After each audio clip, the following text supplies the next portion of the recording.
My name is Kriticos. I am Zambian and Tanzanian. I call myself a Bemba Chaga. I'm a musician, the host of a book club with the book club concept that I created that welcomes people that didn't read the book. I recently graduated marketing, and yeah, I do a lot of things, but I like to describe myself as a human that's doing as much as he can before he dies. So it's anything that I love. I try to do that as much as I can.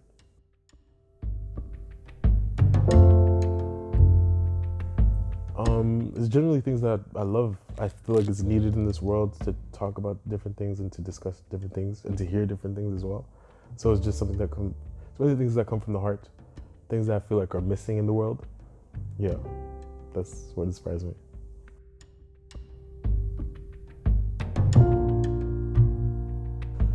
Yeah, the book club is basically, it's a book club that you don't have to read the book for. It's very simple. I take quotes from the book and we discuss them. I've got these cards and we discuss the quotes from the book, but we focus on topics rather than the book itself. And so it ends up being this whole roundtable discussion about like random topics that never really are discussed, like love, masculinity, death, things that really aren't talked about enough.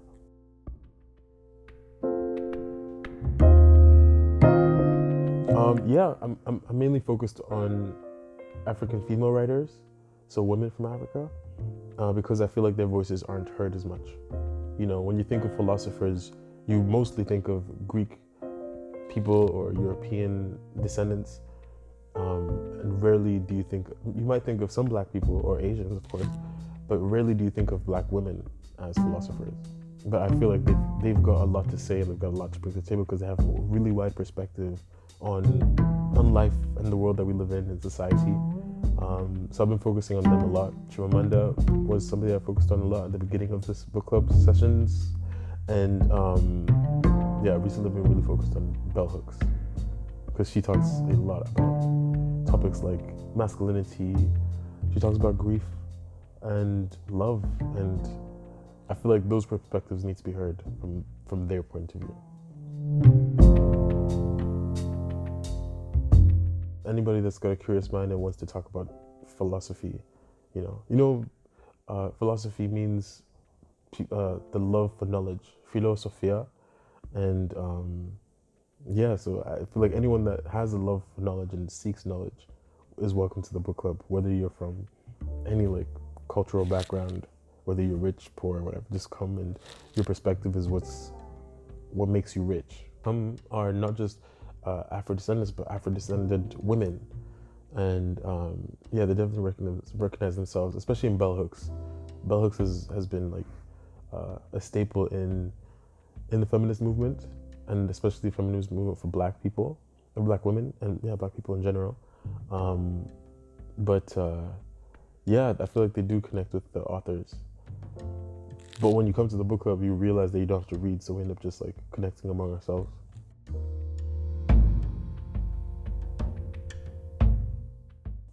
Oh, this is a good one.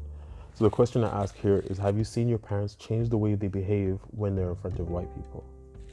And then this question is how's your natural hair journey? Who helped you fall in love with your hair? And then this is a good one, the last one, I'm not going to say all of it. Have you ever been put in a position where you have to minimize your experience with oppression while surrounded by people from the privileged demographic? Does that make sense? So I feel like this one's a really deep one because it's very, we don't realize that when you're in front of a person that's from a privileged background and the privileged person asks you, have you ever dealt with oppression? We sort of minimize it.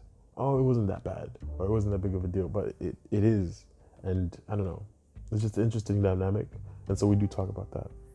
And of course, after the question's asked, we end up going into different subjects and the conversation just goes into its own path. But that's highly encouraged. Yeah.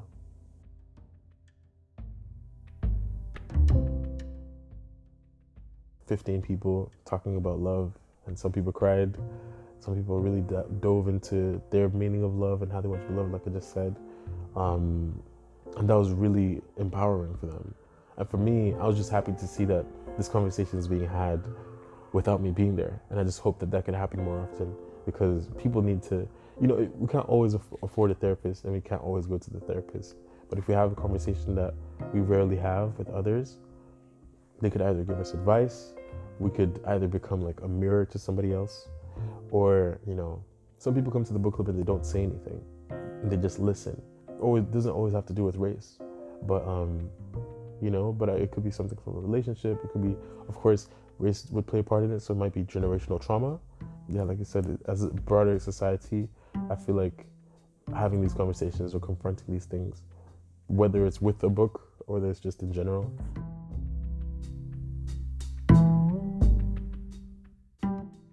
we have to do something. We're not in the States, I can't go shout in the States, I can't travel there right now, but we might as well start something here to sort of send like some waves or some support, or just at least talk about it in Belgium as well. So yeah, that's what we did, and it worked out really well. It took me on my trajectory towards public speaking, and then started speaking in the federal parliament of Belgium and the European Parliament and stuff. And then afterwards, I co-organized the one in 2020, the biggest protest in Belgium, Black Lives Matter protest in Belgium, and that was cool. But I didn't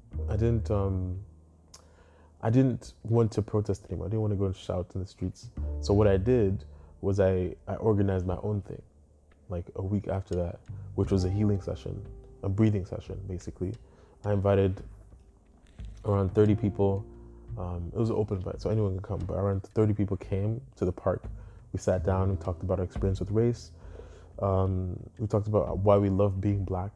We talked about so many things like that. And then at the end, we had a 9-minute breathing session where we just breathed for 9 minutes.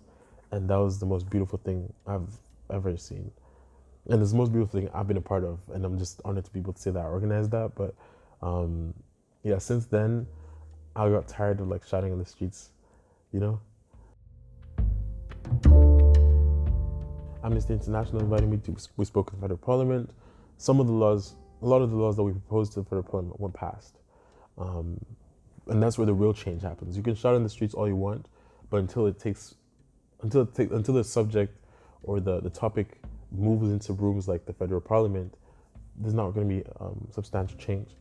But yeah, when we were there, a lot of the things didn't change.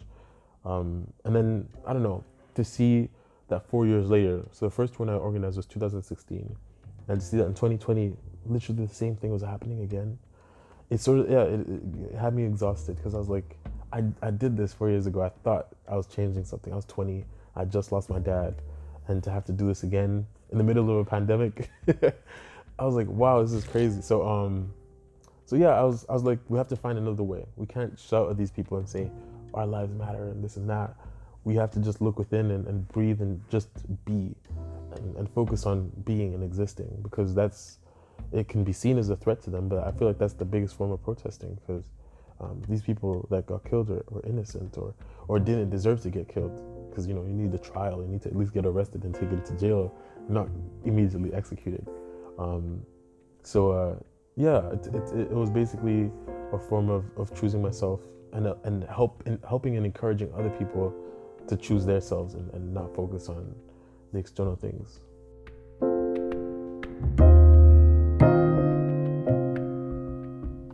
The oppressed are often in fight mode or defense mode or survival mode, and the people that do take space are less involved in survival mode and fight mode, etc. And so we owe it to ourselves to at least choose to find some moments of peace, whether it's going to change society or not. We have to at least find moments of pockets of peace for ourselves through meditation, prayer, all these other things. I'm not saying that I have a solution for social change, but I do have a solution for I feel like I have a solution, for me at least, for healing and finding a way to deal with these things without going crazy.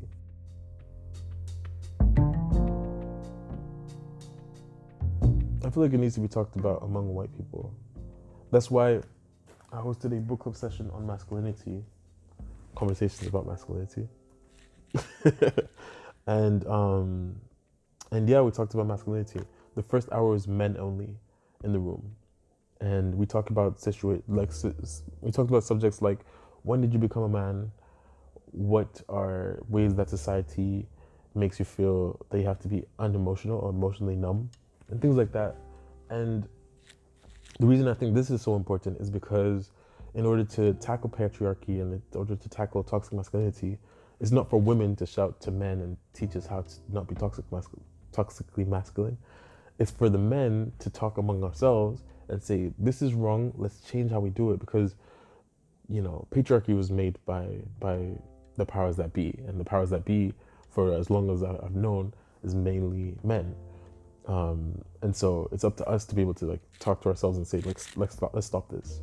And so I think in the same way in race, it's up to the people that are in power, or the people that are oppressors, to also talk among themselves to change, because that's when there's going to be actual substantial change. I could shout on the streets for all I want. If they might just look at me and be like, oh, here he goes again. It's the same for a woman. It's the same for children. So we hosted a book club, and there was one white person in the room, or one non-black person. And so we talked about hair and just talked about this and that. And the black women in the room talked about their hair journey, they talked about race, but they talked about it sort of like, oh, it's so annoying when this happens, and then they all start laughing or whatever. But I notice when the white person asks a question or says something that's sort of ignorant because she just doesn't know, the whole room shifts to explain to this person this one concept, or explain to this person why it's wrong to say something, or etc. And I don't know, it didn't sit right with me, because it's sort of like hinders the conversation, and it caters to their ignorance when these, like you said, these are conversations that we already know about. You have to get up to speed. Yeah, but yeah.